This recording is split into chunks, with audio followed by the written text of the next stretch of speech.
अरे ये ट्रेन कितनी हिल रही है और ये पंखा भी कितना हिल रहा है यार। ये हिलते हिलते कहीं मेरे ऊपर आके गिर गया तो मेरा तो सिर ही नहीं बचेगा।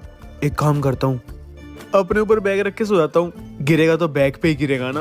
लो भाई, लगा दिया फोन चार्जिंग पे। अब सो जाता हूँ आराम से, अच्छी नींद आएगी। अब तो चार्जिंग हो रही है।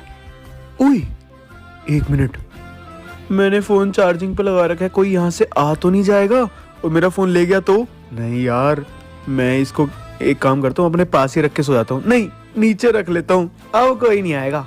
अब हो जाएगी अच्छे से चार्ज।